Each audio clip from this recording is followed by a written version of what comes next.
திருச்சிற்றம்பலம். ஓம் சிவா திருச்சிற்றம்பலம்.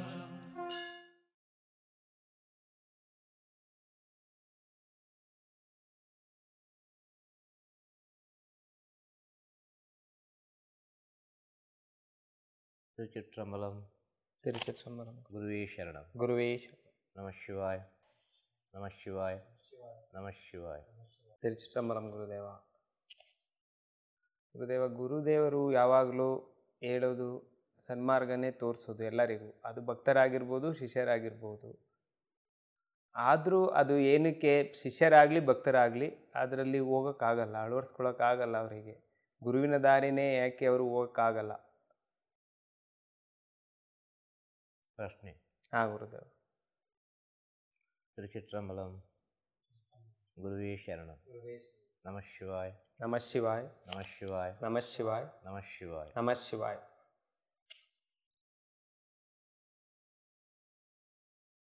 ಈ ಪ್ರಪಂಚದಲ್ಲಿ ಗುರು ಆಗುವುದು ಅಂತ ಹೇಳಿದರೆ ಅಷ್ಟು ಸುಲಭದ ವಿಚಾರ ಅಲ್ಲ. ಗುರು ಅಂತ ಹೇಳಿದರೆ ಈ ಪ್ರಪಂಚದಲ್ಲಿ ಯಾರು ಎಂಬ ಪ್ರಶ್ನೆ. ಅರ್ಥ ಆಯ್ತಾ? ಗುರುದೇವ. ಇನ್ನು ನನ್ನದು ಇನ್ನೊಂದೊಂದು ಪ್ರಶ್ನೆ ಗುರುದೇವ. ಈಗ ಗುರುವಿನ ದಾರಿಯಲ್ಲಿ ಹೋಗೋದು ಅಂದರೆ ಅದು ಗುರು ಆಗೋದಲ್ಲ. ಈಗ ಗುರು ಸನ್ಮಾರ್ಗದಲ್ಲಿ ಇರ್ತಾರೆ, ಹಾಗಾಗಿ ನಾವು ಆ ದಾರಿಯಲ್ಲಿ ಸನ್ಮಾರ್ಗದಲ್ಲಿ ಹೋಗೋ ಇಚ್ಛೆಯಿಂದ ಹೋಗ್ಬೋದು ಅಂತ ಗುರುದೇವ. ಈಗ ನಾನು ಹೇಳಿದ ಅರ್ಥ ಆಯ್ತಾ? ಗುರುದೇವ. ಎಂತ ಹೇಳಿದ್ರು?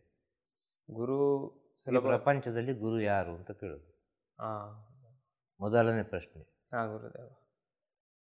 ಮೊದಲೇ ನಾನೇ ಹೇಳಿದ್ದು ಗುರು ಆಗುವುದು ಅಷ್ಟು ಸುಲಭದ ವಿಚಾರ ಅಲ್ಲ ಅಂತ ಹೇಳಿ. ಅರ್ಥ ಆಯ್ತಾ? ಮೊದಲು ಹೇಳಿದ್ದು ನಾನೇ ಗುರು ಆಗುವುದು ಎಂಬುದು ಸುಲಭದ ವಿಚಾರ ಅಲ್ಲ. ಪುನಃ ಹೇಳುವುದು ನಾನೇ ಈ ಪ್ರಪಂಚದಲ್ಲಿ ಗುರು ಯಾರು ಅಂತೇಳಿ. ಅರ್ಥ ಆಗ್ತದ? ಇದು ಎರಡೂ ಸರಿ. ಇದನ್ನು ಸ್ವಲ್ಪ ಸೂಕ್ಷ್ಮವಾಗಿ ಅರ್ಥ ಮಾಡಿಕೊಳ್ಬೇಕು. ಈ ಪ್ರಪಂಚದಲ್ಲಿ ಬಂದ ಅಷ್ಟು ಗುರುಗಳು ಯಾರೂ ಗುರುಗಳಾಗಿ ಪ್ರಪಂಚಕ್ಕೆ ಸೇವೆ ಮಾಡಲಿಲ್ಲ. ಅವರು ಶಿಷ್ಯಂದರಾಗಿ ಸೇವೆ ಮಾಡಿದರು. ಆದ ಕಾರಣ ಅವರು ಗುರು ಆಗಲಿಲ್ಲ. ಅರ್ಥ ಆಯ್ತಲ್ಲ? ಅವರ ಗುರುಗಳು ಏನು ಹೇಳಿದರು ಅದನ್ನು ಪ್ರಪಂಚಕ್ಕೆ ಹಾಗೇ ಆದೇಶವನ್ನು ಕೊಡ್ತಾ ಬಂದರು. ಅವರ ಗುರುಗಳು ಅವರಿಗೆ ಏನು ಹೇಳಿದರು, ಯಾವ ರೀತಿ ಇರಬೇಕು ಅಂತ ಹೇಳಿದರು, ಅದನ್ನೇ ಅವರು ಪಾಲಿಸ್ತಾ ಬಂದರು. ಅದನ್ನೇ ಅವರ ಭಕ್ತರಿಗೂ ಶಿಷ್ಯಂದರಿಗೂ ಹೇಳ್ತಾ ಬಂದರು. ಅವರ ಗುರು ಹೇಳಿದ ಕಾರಣದಾನೆ. ಆಗ ಗುರು ಹೇಳಿದ ಸೇವೆಯನ್ನು ಮಾಡ್ತಾನೆ ಅಂತ ಹೇಳಿದರೆ ಅವನು ಗುರು ಹೇಗೆ ಆಗೋದು? ಅವನು ಶಿಷ್ಯನಾಗಿಯೇ ಇರೋದು ಅಲ್ವಾ? ಅರ್ಥ ಆಗ್ತದೆ ಹೇಳೋದು? ಎಷ್ಟೇ ದೊಡ್ಡ ಗುರು ಆದರೂ ಆ ಗುರುವಿನ ಗುರುವಿಗೆ ಅವನು ಶಿಷ್ಯನೇ ಅಲ್ವಾ? ಆ ಶಿಷ್ಯನಾದವನು ಶಿಷ್ಯನಾಗಿಯೇ ಇರ್ತಾನೆ. ಆ ಶಿಷ್ಯನಾದವನು ಗುರುವಿನ ಎಲ್ಲ ಸೇವೆಯನ್ನು ಮಾಡ್ತಾ ಬರುವಾಗ ಅವನನ್ನು ಹಿಂಬಾಲಿಸುವವರು ಅವನಿಗೆ ಕೊಡುವಂಥ ಬಿರುದು ಗುರು ಅಂತೇಳಿ. ಅರ್ಥ ಆಯ್ತಲ್ಲ? ಗುರುವಿನ ಸೇವೆಯನ್ನು ಯಾರು ಒಬ್ಬ ಪರಿಪೂರ್ಣವಾಗಿ ಪಾಲಿಸ್ತಾ ಬರ್ತಾನೋ ಅವನಿಗೆ ಈ ಪ್ರಪಂಚ ಕೊಡುವ ಹೆಸರು ಏನು ಗೊತ್ತುಂಟ? ಗುರು ಅಂತೇಳಿ. ಹೊರತು ಗುರುವಾದವರು ಯಾರೂ ಹೇಳಲಿಲ್ಲ ನಾನು ಗುರು, ನನ್ನಲ್ಲಿ ಬನ್ನಿ, ನನ್ನಲ್ಲಿ ಬ್ರಹ್ಮಜ್ಞಾನ ಸಿಗ್ತದೆ, ನನ್ನಲ್ಲಿ ಅದು ಸಿಗ್ತದೆ, ನಿಮ್ಮ ಪರಿಹಾರ ಸರಿ ಮಾಡಿಕೊಡ್ತೇನೆ, ಪವಾಡ ಮಾಡ್ತೇನೆ ಎಂಬ ವಿಚಾರವನ್ನೆಲ್ಲ ಒಂದು ಗುರುವಾದವರು ಹೇಳುವುದೇ ಇಲ್ಲ. ಯಾವ ಭಕ್ತರನ್ನೇ ಕರೆಯುವುದಿಲ್ಲ, ಯಾವ ಶಿಷ್ಯಂದ್ರನ್ನು ಹತ್ತಿರ ಇಟ್ಟುಕೊಳ್ಳುವುದಿಲ್ಲ. ಇದು ಅರ್ಥ ಮಾಡಿಕೊಳ್ಬೇಕು ಮೊದಲು. ಅರ್ಥ ಆಗ್ತದ? ಅರ್ಥ ಆದರೆ ಒಳ್ಳೆಯದು. ಇದನ್ನು ಮೊದಲು ಅರ್ಥ ಮಾಡಿಕೊಳ್ಬೇಕು. ಆ ಗುರು ಎಂಬ ವಿಷಯ ಏನು ಅಂತೇಳಿ. ಅವರಿಗೆ ಯಾವುದೂ ಬೇಡ. ಅವರಿಗೆ ಅವರ ಸ್ಥಿತಿಯಲ್ಲೇ ಅವರಿರ್ತಾರೆ. ಅವರ ಸ್ಥಿತಿಯಲ್ಲೇ ಅವರಿರುವ ಸಮಯದಲ್ಲಿ ಅವರ ಕೆಲವೆಲ್ಲ ವಿಷಯಗಳು ತಿಳಿದು ಕಿವಿಯಿಂದ ಕಿವಿಗೆ, ಬಾಯಿಯಿಂದ ಬಾಯಿಗೆ, ಈಗ ಕಣ್ಣಿಂದ ಕಣ್ಣಿಗೆ, ಈಗ ಅಲ್ವಾ? ಹೌದಲ್ವಾ? ಹೌದೌದು. ಈಗ ಮಾಡುವ ವಿಚಾರಗಳೆಲ್ಲವೂ, ಹೇಳುವ ವಿಚಾರಗಳೆಲ್ಲವೂ ವಿಡಿಯೋ ಮಾಡುವಾಗ ಆ ವಿಡಿಯೋದಲ್ಲಿ ಕಣ್ಣಿಂದ ಕಣ್ಣಿಗೆ ಹೋಗುವಂಥ ವಿಚಾರ. ಇಂದಿನ ಕಾಲದಲ್ಲಿ ಕಿವಿಯಿಂದ ಕಿವಿಗೆ, ಬಾಯಿಂದ ಬಾಯಿಗೆ, ಈಗ ಕಣ್ಣಿಂದ ಕಣ್ಣಿಗೆ ಹೋಗ್ತಾ ಉಂಟು ಅಲ್ವಾ? ಆ ಸ್ಥಿತಿಯನ್ನು ತಿಳಿದು ಈ ರೀತಿಯಾಗಿ ಆ ಗುರುವಿನ ವಿಷಯವನ್ನು ತಿಳಿದ ಮೇಲೆ ಒಂದು ಸಲ ಅವರ ನೋಡುವ ಅಂತೇಳಿ ಹೋಗ್ತಾರೆ ಅಲ್ವಾ. ಹಾಂ ಒಂದು ಸಲ ಅವರ ದರ್ಶನ ಮಾಡುವ, ಒಂದು ಸಲ ಅವರ ಆಶೀರ್ವಾದ ಪಡೆದುಕೊಂಡು ಬರುವ ಅಂಥೇಳಿ ಮೊದಲು ಅತಿಥಿಯಾಗಿ ಬರ್ತಾರೆ, ಒಂದು ಗೆಸ್ಟ್ ಆಗಿ ಬರ್ತಾರೆ. ಅರ್ಥ ಆಗ್ತದೆ? ಹಾಂ ಪ್ರತಿಯೊಬ್ಬ ಬರೋದು ಅರ್ಥ ಆಗ್ತದೆ. ಒಂದು ಗೆಸ್ಟ್ ಆಗಿ ಬರೋದು, ಒಂದು ಹೋಗಿ ಆಶೀರ್ವಾದ ಪಡ್ಕೊಂಡು ಬರುವ ಅಂತ ಹೇಳಿದರೆ ಅದು ಗೆಸ್ಟ್, ಅತಿಥಿಗಳು, ಭಕ್ತರಲ್ಲ ಅಲ್ವಾ. ಈಗ ಪ್ರಶ್ನೆಗೆ ಉತ್ತರ ಎಲ್ಲ ಸಿಗುವುದು ಈಗ ಹೇಳುವ ವಿಚಾರನೆಲ್ಲ ಅರ್ಥ ಮಾಡಿಕೊಂಡ್ರೆ ಆ ಪ್ರಶ್ನೆಗೆ ಎಲ್ಲ ಉತ್ತರ ಬರುವುದು ಅದರಲ್ಲಿ. ಆ ಅತಿಥಿಯಾಗಿ ಬಂದವರು ಆ ಮೊದಲನೆಯ ಅತಿಥಿ ಸತ್ಕಾರದಲ್ಲಿ ಅರ್ಥ ಆಯ್ತಲ್ವ, ನಮಗೆ ಅವರು ಅತಿಥಿ, ಅವರಿಗೆ ನಾವು ಅತಿಥಿ. ಅರ್ಥ ಆಯ್ತಲ್ವ. ಆದ ಕಾರಣ ಹೇಳೋದು ಅವರು ಯಾವ ಹಸಿವಿನಿಂದ ಬಂದ ಅತಿಥಿಗಳು ಅದರ ಮೇಲೆ ಡಿಪೆಂಡ್. ಜ್ಞಾನದ ಹಸಿವಿನಿಂದ ಬಂದಿದ್ದಾರಾ, ಅಲ್ಲ ಏನೋ ಒಂದು ಕಷ್ಟದ ಸುಖ ವಿಚಾರ ಮಾತಾಡಿ ಪರಿಹಾರಕ್ಕೆ ಬೇಕಾಗಿ ಬಂದಿದ್ದಾರಾ, ಅಲ್ಲ ಅವರ ಸ್ವಾರ್ಥಕ್ಕೆ ಬೇಕಾಗಿ ಬಂದಿದ್ದಾರಾ, ಯಾವ ಹಸಿವಿಗೆ ಸಂಬಂಧಪಟ್ಟ ಅತಿಥಿಗಳು ಅಂತೇಳಿ. ಆ ಜ್ಞಾನಕ್ಕೆ ಸಂಬಂಧಪಟ್ಟ ಅತಿಥಿಗಳಿಗೆ ಸರಿಯಾಗಿ ಜ್ಞಾನದ ಊಟ ಸಿಕ್ಕಿದರೆ, ಅವರ ಹಸಿವಿಗೆ ಸರಿಯಾಗಿ ಊಟ ಸಿಕ್ಕಿತು ಅಂತ ಹೇಳಿದರೆ ಪುನಃ ಅವರು ಭಕ್ತನಾಗಿ ಬರ್ತಾರೆ. ಪುನಃ ಬರೋದು ಅವರು ಭಕ್ತನಾಗಿ ಪರಿವರ್ತನೆ ಆಗಿರ್ತಾರೆ. ಆ ಭಕ್ತನಾಗಿ ಪರಿವರ್ತನೆ ಆದವರು ಬಂದು ಹೋಗಿಕೊಂಡು ಇರ್ತಾರೆ. ಅರ್ಥ ಆಯ್ತಾ? ಆ ಭಕ್ತನಾಗಿ ಪರಿವರ್ತನೆ ಆಗಿ ಗುರುವನ್ನು ಯಾರು ಒಬ್ಬ ತನ್ನ ಅಂತರಾತ್ಮಲ್ಲಿ ಇಟ್ಟುಕೊಳ್ಳಲಿಕ್ಕೆ ಪ್ರಯತ್ನ ಪಡ್ತಾನೋ, ಗುರುವಿನ ವಿಷಯವನ್ನು ತನ್ನ ಸೂಕ್ಷ್ಮ ವಿಚಾರದಲ್ಲಿ ಭಕ್ತನಾಗಿ ಬಂದವ ಭಕ್ತಿಯಿಂದ ಮಾತ್ರ ಮಾಡಲಿಕ್ಕೆ ಸಾಧ್ಯ. ಅರ್ಥ ಆಯ್ತಲ್ಲ? ಅವನ ಶಕ್ತಿಗೆ ತಕ್ಕವಾಗಿ ಅವನಿಗೆ ಸಂಸಾರ ಉಂಟು, ಕಮಿಟ್ಮೆಂಟ್ ಉಂಟು, ಸಾವಿರ ವಿಚಾರಗಳುಂಟು ಅವನಿಗೆ ಅಲ್ವಾ. ಅದಕ್ಕೆ ತಕ್ಕವಾಗಿ ಅವನು ಸೇವೆ ಮಾಡಲಿಕ್ಕೆ ಸಾಧ್ಯ. ಅವನವನ ಸಮಯ ಸಂದರ್ಭ ಪರಿಸ್ಥಿತಿಯನ್ನು ನೋಡಿಕೊಂಡು, ಅವನವನ ಸ್ಥಿತಿಗತಿಯನ್ನು ನೋಡಿಕೊಂಡು ಆ ಭಕ್ತರಿಂದ ಏನೋ ಒಂದು ದಿನ 2 ದಿನ ಸೇವೆ ಮಾಡಿ ಹೋಗಲಿಕ್ಕೆ ಸಾಧ್ಯ. ಇಂಥ ಭಕ್ತನಲ್ಲಿ ಒಂದು ಗುರು ಅಂತರಾತ್ಮದ ಒಳಗೆ ಹೋದರೆ ಸ್ವಲ್ಪ ಏನೋ ಒಂದು ಗುರುವಿನ ಮಾತು ತಿಳಿಬೇಕು, ಆ ಗುರು ನನಗೆ ಬೇಕು, ಆ ಗುರುವಿನ ಜೊತೆ ಇರಬೇಕು, ಗುರುವಿನ ಸೇವೆ ಮಾಡಬೇಕು ಎಂಬ ವಿಚಾರ ತನ್ನ ಮನಸ್ಸಿನಲ್ಲಿ ರಿಜಿಸ್ಟರ್ ಆಗುವ ಸಮಯದಲ್ಲಿ ಅವನು ಭಕ್ತನಿಂದ ಒಂದು ಹೆಜ್ಜೆಯನ್ನು ಮುಂದೆ ಇಟ್ಟು ಶಿಷ್ಯನಾಗಿ ಪರಿವರ್ತನೆ ಆಗ್ತಾನೆ. ಅರ್ಥ ಆಯ್ತಾ? ಇಲ್ಲಿ ಗುರು ಹೇಳುವುದಿಲ್ಲ ನನಗೆ ಶಿಷ್ಯ ಬೇಕು ಅಂತೇಳಿ, ಇದು ಅವನೇ ಮಾಡಿಕೊಳ್ಳುವ ವಿಚಾರ ಅಂತೇಳು. ಯಾರು? ಆ ಶಿಷ್ಯನಾದವನು. ಅರ್ಥ ಆಗ್ತದ? ಅದು ಒಂದು ದೈವಿಕ ಸ್ಥಿತಿಯಾಗಿರ್ಬೋದು, ಅದು ಆಮೇಲೆ ಮಾತಾಡುವ, ಇದು ಬೇಸಿಂದ ಮಾತಾಡುವ ಈಗ. ಅರ್ಥ ಆಯ್ತಾ? ಹಾಗೆ ಭಕ್ತನಾದವನು ಶಿಷ್ಯನಾಗಿ ಪರಿವರ್ತನೆ ಆಗ್ತಾನೆ, ಒಂದು ಹೆಜ್ಜೆ ಮುಂದಿಡ್ತಾನೆ. ಶಿಷ್ಯನಾದವನು ಒಂದು ಹೆಜ್ಜೆ ಮುಂದಿಟ್ಟ ಮೇಲೆ ನನಗೆ ಗುರುವೇ ಗತಿ, ಗುರುವೇ ಮತಿ, ನಿನ್ನ ಪಾದಕ್ಕೆ ನಾನು ಶರಣಾಗತಿ ಅಂತೇಳಿ ಅಲ್ಲೇ ಇದ್ದು ಸೇವೆ ಮಾಡ್ತಾನೆ. ಮೊದಲಿಗೆಲ್ಲ ಚೆನ್ನಾಗಿಯೇ ಇರ್ತದೆ, ಭಾಳ ಸಂತೋಷದಲ್ಲಿರ್ತದೆ. ಅರ್ಥ ಆಯ್ತಲ್ವ? ಕಾರಣ ಏನು ಅಂತೇಳಿದರೆ ಈ ಗುರು ಆದವರು ಆ ರೀತಿ ಇರ್ತಾರೆ. ಅರ್ಥ ಆಯ್ತಾ? ಯಾರಿಗೆ ಗುರು? ಶಿಷ್ಯನಿಗೆ ಗುರು. ಇದನ್ನು ಅರ್ಥ ಮಾಡಿಕೊಳ್ಬೇಕು. ಎಲ್ಲ ಇದು ಹಿಂದೆ ಮುಂದೆ ಮೇಲೆ ಕೆಳಗೆ ಎಲ್ಲ ಉಂಟು. ನೀವು ಕೂಡಿಸಬೇಕು, ನೀವು ಭಾಗಿಸಬೇಕು, ನೀವು ಉಣಿಸಬೇಕು, ನೀವು ಅದಕ್ಕೆ ಉತ್ತರ ಕೊಡಬೇಕು. ಅರ್ಥ ಆಯ್ತಲ್ಲ? ಕೂಡಿಸು, ಕಳೆಯುವುದು, ಭಾಗಿಸುವುದು, ಸೇರಿಸುವುದು ಎಲ್ಲ ನಿಮಗೆ ಬಿಟ್ಟ ವಿಚಾರ. ಯಾವ ರೀತಿ ಕೂಡಿಸ್ತೀರಿ, ಯಾವ ರೀತಿ ಭಾಗಿಸ್ತೀರಿ ಅಂತೇಳಿ, ಯಾವ ರೀತಿ ಕಳೀತೀರಿ ಅಂತೇಳಿ ನಿಮಗೆ ಬಿಟ್ಟ ವಿಚಾರ, ನಮಗೆ ಬಿಟ್ಟ ವಿಚಾರ ಅಲ್ಲ. ಆಯಿತು, ಕೇಳ್ತೀರಿ, ಹೇಳ್ತೇವೆ, ಏನು ಬರ್ತದೆ ಅದನ್ನು ಹೇಳ್ತಾ ಹೋಗ್ತೇವೆ, ಇದೇ ಸತ್ಯ.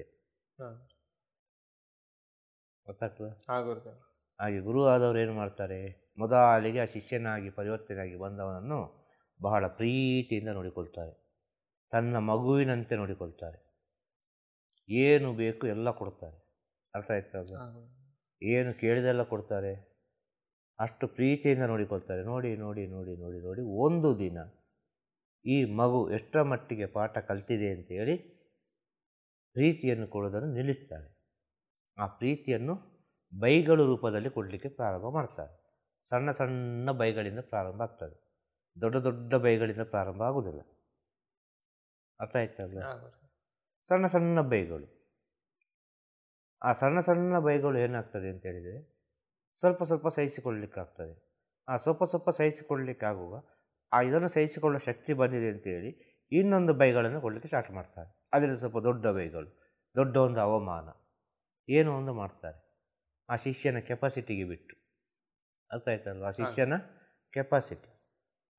ಮೊದಲು ಒಂದು ಗುರು ಏನು ಆಲೋಚನೆ ಮಾಡ್ತಾರೆ ಶಿಷ್ಯನ ಬಗ್ಗೆ? ಇವನಲ್ಲಿ ಒಗ್ಗಟ್ಟು ಉಂಟಾ, ಇವನಲ್ಲಿ ಪ್ರೀತಿ ಉಂಟಾ, ಇವನಲ್ಲಿ ಕರುಣೆ ಉಂಟಾ, ಇವನ ಮಾತು ಯಾವ ರೀತಿ ಇದೆ, ಇವನ ವರ್ತನೆ ಯಾವ ರೀತಿ ಇದೆ ಎಂಬ ವಿಷಯವನ್ನು ಹಂತ ಹಂತವಾಗಿ ತಿಳಿದುಕೊಂಡು ತನ್ನ ಒಳಗೆ ಆ ಶಿಷ್ಯನ ಬಗ್ಗೆ ತುಂಬ ಪ್ರೀತಿಯಿಂದ ಆ ಶಿಷ್ಯನ ವಿಷಯವನ್ನು ನೆನೆಸ್ತಾ ಇರ್ತಾರೆ ಮನಸ್ಸಿನಲ್ಲಿ. ಅಲ್ಲಿಗೆ ನಿಲ್ಲೋದಿಲ್ಲ. ಇದು ಸತ್ಯವ ಸುಳ್ಳ ಅಂತೇಳಿ ನೋಡಬೇಕು. ಇದು ನಿಜವಾಗಿ ಇವನು ಈ ರೀತಿ ಇದ್ದಾನ, ಅಲ್ಲ ನನ್ನ ಎದುರು ಈ ರೀತಿ ಮಾಡ್ತಾನ, ಅಲ್ಲ ಒಂದು ಒಳ್ಳೆಯ ಹೆಸರನ್ನು ಪಡ್ಕೊಳ್ಳಿಕ್ಕೆ ಬೇಕಾಗಿ ಈ ರೀತಿ ಮಾಡ್ತಾನ, ಅಲ್ಲ ಗುರುವಿಗೆ ಒಂದು ಭಯದಲ್ಲಿ ಮಾಡ್ತಾನ, ಅಲ್ಲ ಇವನ ಆತ್ಮದಿಂದ ಮಾಡ್ತಾನ, ಇವನ ಮನಸ್ಸಿಂದ ಮಾಡ್ತಾನ, ಅಲ್ಲ ಇವನ ಸ್ವಾರ್ಥಕ್ಕಾಗಿ ಮಾಡ್ತಾನ. ಅರ್ಥ ಆಯ್ತಲ್ಲ? ಸ್ವಾರ್ಥ ಅಂದರೆ 10 ಜನರನ್ನು ಒಟ್ಟುಗೂಡಿಸಿ ತಾನು, ನನ್ನದು, ನಾನು ಅಂತ ಹೇಳೋದು ಸ್ಥಿತಿ. ಅರ್ಥ ಆಯ್ತಲ್ವ? ಮನಸ್ಸು ಅಂದರೆ ಆಸೆಗೆ ಸಂಬಂಧಪಟ್ಟ ಸ್ಥಿತಿ. ಅರ್ಥ ಆಯ್ತಲ್ವ? ಜೀವಾತ್ಮ ಅಂದರೆ ಶರಣಾಗತಿಗೆ ಸಂಬಂಧಪಟ್ಟ ಸ್ಥಿತಿ. ಇದು 3 ವಿಧ. ಅರ್ಥ ಆಯ್ತಲ್ವ? ಒಂದು ಸ್ವಾರ್ಥ, ಎಲ್ಲರ ಹತ್ರ ಒಂದು ವಿನಯದಿಂದ ನಾನು ಈ ರೀತಿಯಾಗಿದ್ದರೆ, ಈ ರೀತಿಯಾಗಿ ಎಲ್ಲರೊಟ್ಟಿಗೆ ನಾನು ಪಳಗಿದರೆ ಎಲ್ಲರೂ ನನಗೆ ಗೌರವ ಕೊಡ್ತಾರೆ, ಆಗ ನನ್ನ ಒಂದು ಸ್ಥಿತಿಯನ್ನು ನಾನು ನೋಡಿಕೊಳ್ಳಬಹುದು ಎಂಬ ಮುಂದಾಲೋಚನೆ. ಅರ್ಥ ಆಯ್ತಲ್ವ? ಇನ್ನೊಂದು ಆಸೆಗೆ ಸಂಬಂಧಪಟ್ಟು. ಅರ್ಥ ಆಯ್ತಾ? ನನಗೆ ಈ ಸ್ಥಿತಿ ಸಿಗಬೇಕು, ಈ ಸ್ಥಿತಿ ಸಿಗಬೇಕಾದ್ರೆ ನಾನು ಇದನ್ನೆಲ್ಲ ಮಾಡಬೇಕು ಅಂತೇಳಿ ಆಸೆಗೆ ಸಂಬಂಧಪಟ್ಟು ಮಾಡುವ ಸೇವೆ. ಇನ್ನೊಂದು ಸ್ವಾರ್ಥಕ್ಕೆ ಸಂಬಂಧಪಟ್ಟು ಮಾಡುವ ಸೇವೆ, ಇನ್ನೊಂದು ಆಸೆಗೆ ಸಂಬಂಧಪಟ್ಟು ಮಾಡುವ ಸೇವೆ, ಇನ್ನೊಂದು ಆಸೆ ಇಲ್ಲದೆ ಜೀವಾತ್ಮ ಏನು ಹೇಳ್ತದೆ ಅದನ್ನು ಮಾತ್ರ ಮಾಡೋದು. ಆ ಜೀವಾತ್ಮದಲ್ಲಿ ಗುರು ಹೋಗಿ ಕೂತ್ಕೊಂಡಿರ್ತಾರೆ. ಆ ಗುರುವನ್ನು ಬಿಟ್ಟರೆ ಬೇರೆ ಯಾರನ್ನು ಕಣ್ಣಿಗೆ ಕಾಣೋದಿಲ್ಲ, ಕಣ್ಣಿಗೆ ಕಾಣಲಿಕ್ಕೆ ಸಾಧ್ಯವೇ ಇಲ್ಲ. ಆ ಸ್ಥಿತಿಯಲ್ಲಿ ಒಬ್ಬ ಶಿಷ್ಯ ರೆಡಿ ಆದರೆ ಅವನು ಆ ಗುರುವಿನ ಎಲ್ಲ ಕೆಲಸ ಕಾರ್ಯಗಳನ್ನು ಮಾಡಲಿಕ್ಕೆ ಸಾಧ್ಯತೆ ಇದ್ದವ. ಈ ಮನಸ್ಸಿನಿಂದ ಒಬ್ಬ ಶಿಷ್ಯ ರೆಡಿ ಆದರೆ, ಅಂದರೆ ಆಸೆಯಿಂದ ಒಬ್ಬ ಶಿಷ್ಯ ರೆಡಿ ಆದರೆ ಅವನಿಷ್ಟೇ ಅಂತ ಇದೆ. ಅರ್ಥ ಆಯ್ತಲ್ವ? ಒಂದು ವಿಚಾರ. ಸ್ವಾರ್ಥದಿಂದ ಶಿಷ್ಯ ಒಬ್ಬ ರೆಡಿಯಾದ ಅಂತಿದ್ದರೆ ಅವನು ಇಷ್ಟೇ ಅಂತ ಇದೆ. ಅರ್ಥ ಆಗ್ತದೆ? ಹಾಗೆ ಒಂದು ಊರಲ್ಲಿ ಒಂದು ಗುರುಗಳಿದ್ದರು, ಶ್ರೇಷ್ಠ ಗುರುಗಳು. ಅರ್ಥ ಆಯ್ತಲ್ಲ? ಅವರಿಗೆ ಒಬ್ಬ ಶಿಷ್ಯ ಇದ್ದ. ಒಂದು ದಿನ ಗುರುದೇವರು ಊಟ ಮಾಡಿ ಕಾರಿ ಬಿಡ್ತಾರೆ, ವಾಮಿಟ್ ಮಾಡಿಬಿಡ್ತಾರೆ. ವಾಮಿಟ್ ಮಾಡುವಾಗ ಶಿಷ್ಯ ಹೋಗಿ ಕೈ ಹಿಡಿತಾರೆ. ಶಿಷ್ಯ ಹೋಗಿ ಕೈ ಹಿಡಿದು ಕೇಳ್ತಾನೆ ಗುರುವಿನ ಹತ್ರ, ಗುರುವೇ ಅಂತ ಕೇಳ್ತಾನೆ. ಗುರುವೇ ಅಂತ ಕೇಳುವಾಗ ಗುರುಗಳು ಹೇಳ್ತಾರೆ, ಯಾರಿಗೂ ಕಣ್ಣಿಗೆ ಕಾಣದ ಸ್ಥಳಕ್ಕೆ, ಯಾರು ತುಳಿಯದ ಸ್ಥಳಕ್ಕೆ ಹೋಗಿ ಹಾಕಿಬಿಡು ಇದನ್ನು ಅಂತ. ಅರ್ಥ ಆಗ್ತದ? ಅರ್ಥ ಆಗ್ತದ? ಶಿಷ್ಯ ಒಂದು ಸೆಕೆಂಡ್ ಕೂಡ ಆಲೋಚನೆ ಮಾಡೋದಿಲ್ಲ.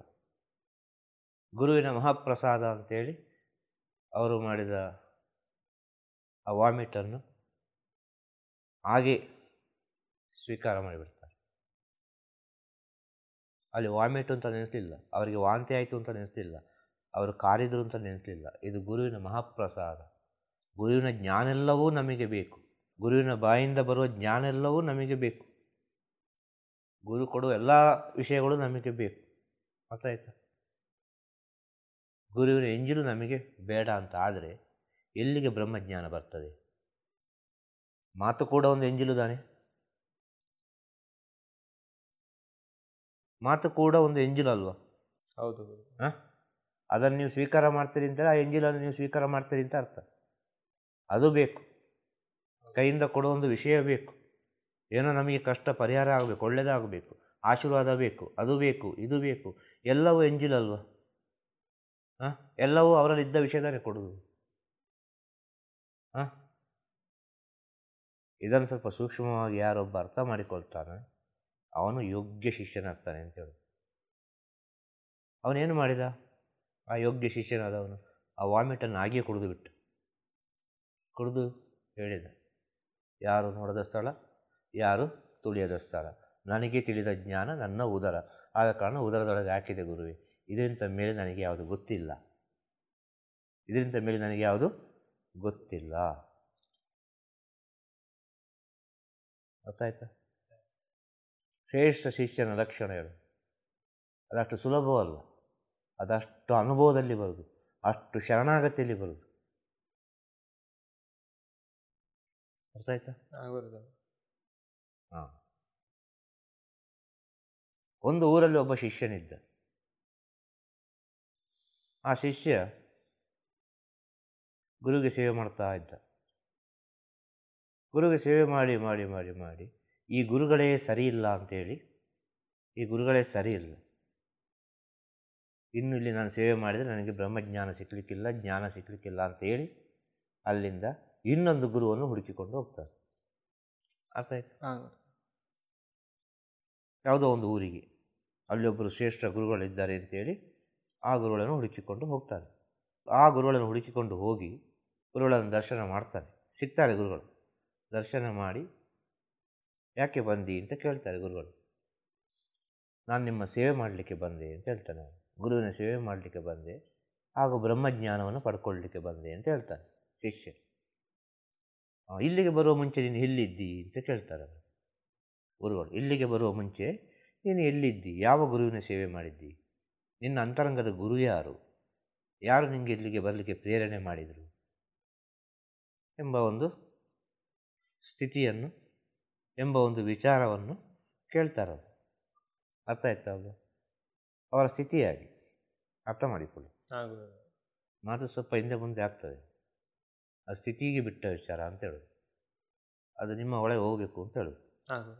ಏನು ಹೇಳ್ತಾರೆ? ಯಾಕೆ ಇಲ್ಲಿಗೆ ಬಂದು, ಎಲ್ಲಿಂದ ಬಂದು, ನಿನ್ನ ಅಂತರಾತ್ಮದ ಗುರು ಯಾರು ಅಂತ ಕೇಳ್ತಾರೆ. ನಿನ್ನ ಅಂತರಾತ್ಮದ ಗುರು ಯಾರು ಅಂತ ಕೇಳುವಾಗ ಅವನು ಹೇಳ್ತಾನೆ ಸತ್ಯ ವಿಚಾರ. ಗುರುಗಳ ಹತ್ರ ಸತ್ಯ ಹೇಳಬೇಕು ಅಂತೇಳಿ ಹೇಳ್ತಾನೆ ಅವನು. ಇಲ್ಲ, ನಾನೊಂದು ಗುರುಗಳ ಹತ್ರ ಇದ್ದೆ, ಅಲ್ಲಿ ಸೇವೆ ಮಾಡ್ತಾ ಇದ್ದೆ, ಆ ಗುರುಗಳು ಸರಿ ಇಲ್ಲ, ಆದ ಕಾರಣ ಅವರ ಹತ್ರ ನನಗೆ ಜ್ಞಾನ ಸಿಗುವುದಿಲ್ಲ ಅಂಥೇಳಿ ನಾನು ನಿಮ್ಮ ಹತ್ರ ಬಂದೆ. ಆಗ ಅವರು ಕೇಳ್ತಾರೆ, ಸರಿ ಇಲ್ಲ ಅಂತ ಹೇಳಿದರೆ ಹೇಗೆ, ಆ ಗುರುಗಳು ಯಾವ ರೀತಿ ಇದ್ದರು ಅಂತ ಕೇಳ್ತಾರೆ. ಈ ಗುರುಗಳು ಜ್ಞಾನ ಬೇಕು ಅಂತೇಳಿ ಬಂದವನು. ಆಗ ಅವರು ಹೇಳ್ತಾರೆ, ಬಂದವನು ಜ್ಞಾನ ಬೇಕು ಅಂತೇಳಿ ಕೇಳಿಕೊಂಡು ಬಂದವನು ಹೇಳ್ತಾರೆ, ಅವರಿಗೆ ಯಾವುದೇ ರೀತಿಯ ಅನುಷ್ಠಾನಗಳಿಲ್ಲ. ಒಂದನೇದಾಗಿ ಅವರಿಗೆ ಯಾವುದೇ ರೀತಿಯ ಅನುಷ್ಠಾನಗಳಿಲ್ಲ, ಮಡಿಮೈಲಿಗೆಗಳಿಲ್ಲ, ಹೊತ್ತು ಗೊತ್ತುಗಳಿಲ್ಲ, ಸಮಯ ಸಂದರ್ಭಗಳಿಲ್ಲ, ಊಟದಲ್ಲಿ ಒಂದು ಕಟ್ಟುಪಾಡಿಲ್ಲ, ಶುದ್ಧಾಚಾರವಿಲ್ಲ, ಸ್ಥಾನವಿಲ್ಲ, ಯಾವ ಸ್ಥಿತಿಯೂ ಅವರದ್ದು ಇಲ್ಲ, ಯಾವುದೋ ಒಂದು ಸ್ಥಿತಿ ಅವರದ್ದು. ಅರ್ಥ ಆಯ್ತಲ್ಲ? 24 ಗಂಟೆ ಭಂಗಿ ಎಳೆದುಕೊಂಡಿರ್ತಾರೆ, 24 ಗಂಟೆ ಸಿಗರೆಟ್ ಎಳೆದುಕೊಂಡಿರ್ತಾರೆ, 24 ಗಂಟೆ ಕುಡಿದುಕೊಂಡಿರ್ತಾರೆ, 24 ಗಂಟೆ ಮಲ್ಕೊಂಡೇ ಇರ್ತಾರೆ. ಭಕ್ತರು ಹೋದರೂ ಕೂಡ ಭಕ್ತರನ್ನು ಗಮನಿಸುವುದಿಲ್ಲ, ಶಿಷ್ಯರಿದ್ದರೂ ಕೂಡ ಶಿಷ್ಯರ ಹತ್ರ ಮಾತನಾಡೋದಿಲ್ಲ, 24 ಗಂಟೆ ಬೈದುಕೊಂಡೇ ಇರ್ತಾರೆ, ಕ್ಷಣ ಕ್ಷಣಕ್ಕೂ ತಪ್ಪನ್ನು ಹುಡುಕಿಕೊಂಡೇ ಇರ್ತಾರೆ. ಆದ ಕಾರಣ ಅಲ್ಲಿ ಯಾರು ನಿಲ್ಲುವುದೂ ಇಲ್ಲ, ಆ ಗುರುಗಳೇ ಸರಿ ಇಲ್ಲ, ಆದ ಕಾರಣ ನಾನು ಇಲ್ಲಿವರೆಗೆ ಬಂದೆ. ನಮ್ಮ ಎಷ್ಟೋ ವರ್ಷಗಳು ಕಳೆದು ಹೋಯಿತು, ಇದರಿಂದ ಎಷ್ಟೋ ವರ್ಷಗಳು ಕಳೆದು ಹೋಯಿತು. ಅರ್ಥ ಆಯ್ತಾ? ಹೊತ್ತೊತ್ತಿಗೆ ನಿದ್ರೆ ಇಲ್ಲ, ಹೊತ್ತೊತ್ತಿಗೆ ಊಟ ಇಲ್ಲ. ಅವರನ್ನು ಹಿಂಬಾಲಿಸಲಿಕ್ಕೆ ನಮಗೆ ಆಗ್ತದ? ಸಾಧ್ಯನೇ ಇಲ್ಲ. ಇಂಥವರೊಟ್ಟಿಗೆ ಇರಲಿಕ್ಕೆ ಸಾಧ್ಯನೇ ಇಲ್ಲಪ್ಪ. ಇವರೆಲ್ಲ ಗುರುವಿಗೆ ಯೋಗ್ಯರಾದವರೇ ಅಲ್ಲ ಎಂಬ ಸ್ಥಿತಿ ನಮಗೆ ಮನಸ್ಸಿಗೆ ಬಂದ ಕಾರಣ ನಾವು ಅದೆಲ್ಲ ಬೇಡ ಅಂತ ಬಿಟ್ಟು ಇಲ್ಲಿಗೆ ಬಂದೆವು ಅಂತ ಹೇಳುವಾಗ ಆ ಗುರು ಕೂತುಕೊಂಡವರು ಎದ್ದು ನಿಂತು ಹೇಳ್ತಾರಂತೆ, ಅವರು ಅದರಿಂದ ಮುಂಚೆ ಕೂತ್ಕೊಂಡಿದ್ದರು. ಆ ಬಂದ ವ್ಯಕ್ತಿ ಶಿಷ್ಯ, ಇನ್ನೊಂದು ಗುರುವಿನ ಶಿಷ್ಯ, ಈ ಬ್ರಹ್ಮಜ್ಞಾನ ಬೇಕು ಅಂತೇಳಿ ಬಂದವನು ಹೇಳುವ ಮಾತನ್ನು ಕೇಳಿ ಗುರು ಎದ್ದು ನಿಂತು ಹೇಳ್ತಾರಂತೆ, ಅಯ್ಯೋ ಪಾಪಿ, ಎಂಥ ಕೆಲಸ ಮಾಡಿದೆ ನೀನು, ಎಂಥ ಕೆಲಸ ಮಾಡಿದೆ ನೀನು. ಇದು ಶ್ರೇಷ್ಠ ಗುರುವಿನ ಲಕ್ಷಣ, ಕಠಿಣ ಗುರುವಿನ ಲಕ್ಷಣ, ಮಹಾಗುರುವಿನ ಲಕ್ಷಣ. ಅವನೇ ಸದ್ಗುರು, ಅವನೇ ಜಗದ್ಗುರು, ಅವನನ್ನು ಬಿಟ್ಟು ಬಂದು ನನ್ನ ಹತ್ರ ನೀನು ಬಂದಿದೆಯಲ್ಲ ಪುಣ್ಯಾತ್ಮ. ಅಂಥ ಗುರುವಿನ ಒಂದು ವಿಚಾರವನ್ನು ನನಗೆ ನೀನು ತಿಳಿಸಿದ್ದೀಯಲ್ಲ, ಈ ಕ್ಷಣದಿಂದ ನಾನು ಅವರನ್ನು ನೋಡಬೇಕು, ಅವರ ದರ್ಶನ ಮಾಡಬೇಕು, ಅವರ ಸೇವೆಯಲ್ಲಿ ಪಾಲ್ಗೊಳ್ಳಬೇಕು ಅಂತೇಳಿ ಇಲ್ಲಿದ್ದ ಗುರು ಎದ್ದುಕೊಂಡು ಹೋಗ್ತಾರಂತೆ. ಆಗ ಬಂದವನಿಗೆ ಗೊತ್ತಾದ್ದು ನಾನು ಎಷ್ಟು ಪವಿತ್ರ ಸ್ಥಾನದಿಂದ ಬಂದಿದ್ದೇನೆ, ಎಲ್ಲಿಂದ ಬಂದಿದ್ದೇನೆ, ಯಾರೊಟ್ಟಿಗೆ ಇದ್ದೆ, ಹೇಗೆ ಇದ್ದೆ ಅಂತೇಳಿ, ನಾನು ಎಂಥ ಕೆಲಸ ಮಾಡಿಬಿಟ್ಟೆ ಅಂತೇಳಿ. ಇಂಥ ಶಿಷ್ಯಂದರು ಇದ್ದಾರೆ ಅಂತೇಳಿ. ಅರ್ಥ ಆಯ್ತಾ? ಇದನ್ನು ಅರ್ಥ ಮಾಡಿಕೊಡ್ಬೇಕು ಅಂತ ಹೇಳುದು. ಅಷ್ಟು ಸುಲಭ ಶಿಷ್ಯರಾಗಲಿಕ್ಕೆ ಸಾಧ್ಯವಾ? ಅಷ್ಟು ಸುಲಭದಲ್ಲಿ ಶಿಷ್ಯರಾಗಿದ್ದರೆ, ಅಷ್ಟು ಸುಲಭದಲ್ಲಿ ಜ್ಞಾನ ಎಲ್ಲರಿಗೆ ಬರ್ತಿದ್ದರೆ ಭಾರತ ದೇಶದಲ್ಲಿ ಅದೆಷ್ಟೋ ರಾಮಕೃಷ್ಣ ಪರಮಹಂಸರು ಇರಬೇಕಿತ್ತು, ಭಾರತ ದೇಶದಲ್ಲಿ ಅದೆಷ್ಟೋ ವಿವೇಕಾನಂದರು ಇರಬೇಕಿತ್ತು, ಭಾರತ ದೇಶದಲ್ಲಿ ಎಷ್ಟೋ ಸಾಯಿಬಾಬಾ ಇರಬೇಕಿತ್ತು, ಭಾರತ ದೇಶದಲ್ಲಿ ಎಷ್ಟೋ ರಾಘವೇಂದ್ರ ಇರಬೇಕಿತ್ತು, ಭಾರತ ದೇಶದಲ್ಲಿ ಅದೆಷ್ಟೋ ಜ್ಞಾನಿಗಳು, ಯೋಗಿಗಳು, ಋಷಿಮುನಿಗಳು ಇರಬೇಕಿತ್ತು. ಅದು ಯಾಕೆ ಇರಲಿಕ್ಕಾಗೋದಿಲ್ಲ? ಯಾವುದು ಬೇಕಾದರೆ ಆಗ್ಬೋದು, ಆ ಗುರು ಎಂಬ ಸ್ಥಿತಿ ಆಗೋದು ಭಾಳ ಕಷ್ಟ ಅಂತ ಹೇಳೋದು. ಆದರೆ ಪ್ರಪಂಚದಲ್ಲಿ ಎಷ್ಟೋ ಗುರುಗಳಿದ್ದಾರೆ, ಎಲ್ಲರೂ ಒಳ್ಳೆಯವರೇ ಅಂತಲೇ ಹೇಳುವ, ಯಾರನ್ನು ಕೆಟ್ಟದ್ದು ಹೇಳಲಿಕ್ಕೆ ಸಾಧ್ಯ ಇಲ್ಲ. ಅವರವರ ಜ್ಞಾನವನ್ನು ಅವರವರಿಗೆ ತಿಳಿದ ರೀತಿಯಲ್ಲಿ ಪ್ರಪಂಚಕ್ಕೆ ತಿಳಿಸ್ತಾ ಇದ್ದಾರೆ. ಎಲ್ಲಿಂದಲೋ ಒಂದು ರೀತಿಯಲ್ಲಿ ಎಲ್ಲರಿಗೂ ಒಳ್ಳೆಯದಾಗಲಿ ಅಂತೇಳಿ ಎಲ್ಲರೂ ಪ್ರಯತ್ನ ಪಡ್ತಾ ಇದ್ದಾರೆ. ಅದು ಕೂಡ ಮೆಚ್ಚುವಂಥ ವಿಚಾರ. ಆದರೆ ಈ ಜ್ಞಾನ ಯಾವ ರೀತಿ ಇದ್ದು ಅಂತೇಳಿ ತಿಳ್ಕೊಳ್ಳೋ ಶಕ್ತಿ ಇರಬೇಕು ಅಂತೇಳಿ. ಅದು ಜೀವಾತ್ಮದ ಜ್ಞಾನವ ಅಲ್ಲ, ಮನಸ್ಸಿನ ಜ್ಞಾನವ ಅಲ್ಲ, ಬುದ್ಧಿಯ ಜ್ಞಾನವೆಂಬ ಜ್ಞಾನ ಇರಬೇಕು. ಯಾರಿಗೆ? ಕೇಳುವವರಿಗೆ. ಇದು ಯಾವುದಕ್ಕೆ ಸಂಬಂಧಪಟ್ಟ ಜ್ಞಾನ ಅಂತ. ಎಲ್ಲವೂ ಬೇಕು, ಈ ಪ್ರಪಂಚದಲ್ಲಿ ಬದುಕಬೇಕಾದ್ರೆ ಎಲ್ಲವೂ ಬೇಕು. ಆದರೆ ನೀನು ಕೇಳಿದ ಪ್ರಶ್ನೆ ಉಂಟಲ್ವಾ, ಯಾಕೆ ಆ ಗುರು ಆಗಲಿಕ್ಕೆ ಆಗುವುದಿಲ್ಲ? ಆ ಮಾರ್ಗದಲ್ಲೇ ಹೋಗಲ್ಲ, ಆ ಮಾರ್ಗದಲ್ಲಿ ಹೋಗ್ಲಿಕ್ಕೆ ಆಗುವುದಿಲ್ಲ. ಕಾರಣ ಏನು? ಗುರು ಎನ್ನುವ ವ್ಯಕ್ತಿ, ಗುರು ಎನ್ನುವ ಶಕ್ತಿ, ಗುರು ಎನ್ನುವ ಸ್ಥಿತಿ, ಗುರು ಎನ್ನುವ ತತ್ವ, ಅರ್ಥ ಆಯ್ತಲ್ಲ, ಅದು ಎಲ್ಲದಕ್ಕೂ ಮೀರಿದ್ದು ಶೂನ್ಯ ಸ್ಥಿತಿಯಲ್ಲಿ ಇರುವಂಥದ್ದು.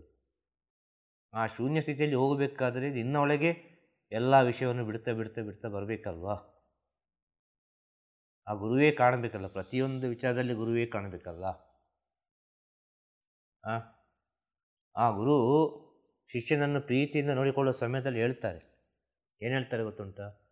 ನೋಡು ಮಗು, ಇದು ಇದಕ್ಕೆ ಒಳ್ಳೆಯದಲ್ಲ, ಇದು ಇದಕ್ಕೆ ಒಳ್ಳೆಯದಲ್ಲ, ಇದು ಇದಕ್ಕೆ ಒಳ್ಳೆಯದಲ್ಲ, ಇದನ್ನು ಮಾಡು, ಇದನ್ನು ಮಾಡು, ಇದನ್ನು ಮಾಡು. ಅಡುಗೆ ವಿಷಯದಲ್ಲಿ ಹೇಳ್ತಾರೆ, ಈ ರೀತಿಯಾಗಿ ಪ್ರಸಾದ ಮಾಡಬೇಕಪ್ಪ, ಈ ರೀತಿಯಾಗಿ ಪ್ರಸಾದ ಮಾಡಬೇಕು, ಇಂಥದ್ದೇ ಊಟ ಮಾಡಬೇಕು, ಬಂದವರಿಗೆಲ್ಲ ಪ್ರೀತಿಯಿಂದ ಊಟ ಕೊಡಬೇಕು, ಎಲ್ಲರನ್ನು ಗುರುವನ್ನು ಹೇಗೆ ನೋಡ್ತೀವಿ ಅದೇ ರೀತಿ ನೋಡಬೇಕು, ಎಲ್ಲರ ಹತ್ರ ಪ್ರೀತಿಯ ಭಾವನೆ ಇರಬೇಕು, ಎಲ್ಲರಲ್ಲಿ ಒಗ್ಗಟ್ಟಲ್ಲಿರಬೇಕು. ಅರ್ಥ ಆಯ್ತಲ್ವ? ಎಲ್ಲರಲ್ಲಿ ಒಗ್ಗಟ್ಟಲ್ಲಿರಬೇಕು, ಎಲ್ಲರ ಜೊತೆ ಆ ಗುರುವನ್ನು ನೀನು ನೋಡಬೇಕು ಎಂಬ ವಿಚಾರವನ್ನೆಲ್ಲ ಹೇಳ್ತಾರೆ ಪ್ರೀತಿಯಲ್ಲಿರೋ ಸಮಯದಲ್ಲಿ. ಬೆಳಿಗ್ಗೆ ಇಷ್ಟು ಗಂಟೆಗೆ ಪ್ರಸಾದ ತಗೊಂಡು ಬಾ, ಮಧ್ಯಾಹ್ನ ಎಷ್ಟು ಗಂಟೆಗೆ ಪ್ರಸಾದ ತಗೊಂಡು ಬಾ, ರಾತ್ರಿ ಎಷ್ಟು ಗಂಟೆಗೆ ಪ್ರಸಾದ ತಗೊಂಡು ಬಾ, ನನಗೆ ಇಂಥದ್ದೇ ಕುಡಿಲಿಕ್ಕೆ ಕೊಡು, ನನಗೆ ಇಷ್ಟಿಷ್ಟು ಹೊತ್ತಿಗೆ ಕುಡಿಲಿಕ್ಕೆ ಕೊಡು, ಎಲ್ಲ ವಿಚಾರನ ಪ್ರೀತಿಯಲ್ಲಿರೋ ಹೇಳ್ತಾರೆ. ಅರ್ಥ ಆಯ್ತು? ಯಾಕೆ ಹೇಳ್ತಾರೆ? ಇವನು ಹೇಳಿದ ವಿಚಾರವನ್ನು ಸರಿಯಾದ ರೀತಿಯಲ್ಲಿ ಪಾಲಿಸ್ತಾನಿಲ್ಲೋ ನೋಡುವ ಅಂತ. ಇವನು ಹೇಳಿದ ವಿಚಾರವನ್ನು ಸರಿಯಾದ ರೀತಿಯಲ್ಲಿ ಪಾಲಿಸುವಾಗ ತನ್ನ ಹತ್ತಿರ ಬರ್ತಾನೆ ಇವನು. ಅರ್ಥ ಆಯ್ತಲ್ವ? ಗುರುವಿನ ಹತ್ತಿರ ಬಂದು ಮುಟ್ತಾನೆ. ಆ ಗುರುವಿನ ಹತ್ತಿರ ಬಂದು ಮುಟ್ಟುವಾಗ ಅವನಲ್ಲಿ ಅಹಂಕಾರ ಬರ್ತದ ಅಂತ ನೋಡ್ತಾರೆ ಮೊದಲು. ಆಟೋಮೆಟಿಕ್ ಆಗಿ ಆ ಒಂದು ಶಿಷ್ಯನಿಗೆ ಆ ಗುರುವಿನ ಹತ್ತಿರ ಬರುವಾಗ ಅಹಂಕಾರ ಎಂಬುದು ಬಂದೇ ಬರ್ತದೆ, ಬರಲೇಬೇಕದು. ಅಲ್ಲಿ ಸೋತು ಬಿಡ್ತಾನೆ ಅವನು. ಅಲ್ಲಿ ಅಹಂಕಾರ ಬರಬಾರ್ದು. ನಾನು ಹೇಗೆ ಬಂದೆ, ಹಿಂದಿನಿಂದ ಎಷ್ಟು ಕಷ್ಟದಿಂದ ಬಂದೆ, ಈ ಸ್ಥಾನಕ್ಕೆ ಬಂದು ನಿಂತೆ, ಈ ಸ್ಥಾನವನ್ನು ನಾನು ಹೇಗೆ ಮುಂದುವರಿಸಿಕೊಂಡು ಹೋಗುವುದು, ಇದನ್ನು ಹೇಗೆ ನಾನು ಉಳಿಸುವುದು, ಇದನ್ನು ನಾನು ಹೇಗೆ ಬೆಳೆಸುವುದು ಎಂಬ ಜ್ಞಾನ ಬರಬೇಕು. ಆಗ ಏನು ಮಾಡ್ತಾರೆ ಗುರುದೇವರು? ಎಲ್ಲ ವಿಚಾರವನ್ನು ಹೇಳಿಕೊಟ್ಟಿರ್ತಾರೆ. ಹೀಗೆ ಹೀಗೆ ಹೀಗೆ ಹೀಗೆ ಇರಬೇಕಪ್ಪ, ಹೀಗೆ ಇರಬೇಕು, ಹೀಗಿರಬೇಕು, ಹೀಗಿರಬೇಕು ಅಂತೇಳಿ. ಅರ್ಥ ಆಯ್ತಾ? ನನಗೇನಿಲ್ಲ, ನನಗೆ ಬೇಕಾಗಿ ನೀನು ಮಾಡಬೇಡ, ನಿನಗೆ ಬೇಕಾಗಿ ನೀನು ಮಾಡು. ನಿನ್ನ ವರ್ತನೆ, ನಿನ್ನ ನಡೆ, ನಿನ್ನ ನುಡಿ, ನಿನ್ನ ಮಾತುಗಳು, ನಿನ್ನ ಜ್ಞಾನ ಎಲ್ಲವೂ 10 ಜನ ಭಕ್ತರಿಗೆ ಪರಿಚಯವಾಗ್ತದೆ. ಆಗ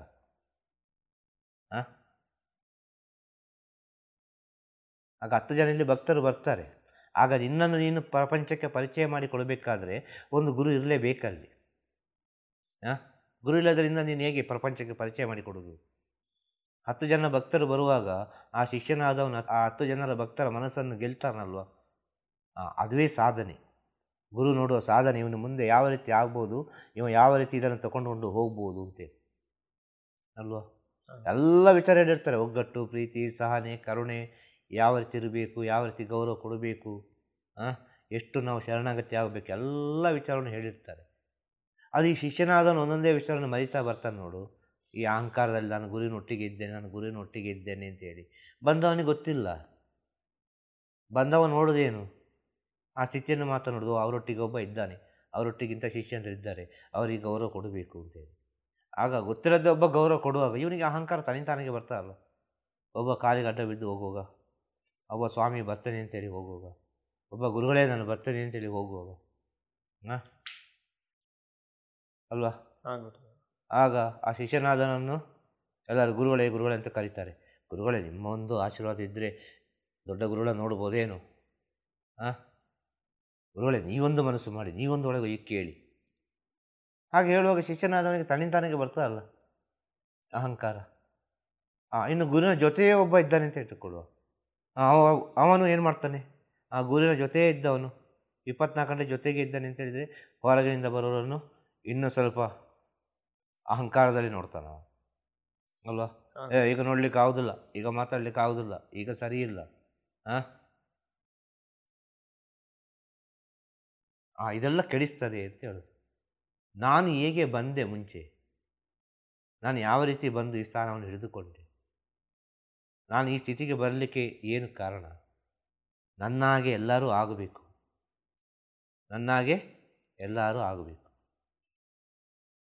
ನಾನು ನೋಡಿದ ಸ್ಥಿತಿಯನ್ನು ಎಲ್ಲರೂ ನೋಡಿಕೊಳ್ಬೇಕು, ಆ ಗುರುವಿನ ಮಹತ್ವ ಏನು ಅಂತೇಳಿ ಎಲ್ಲರೂ ತಿಳಿಬೇಕು ಎಂಬ ಸ್ಥಿತಿ ಬಂದರೆ ಅದು ಆಟೋಮೆಟಿಕ್ಕಾಗಿ ಆ ಗುರುವಿನ ಆಶೀರ್ವಾದದಲ್ಲಿ ಸಿಗ್ತದೆ.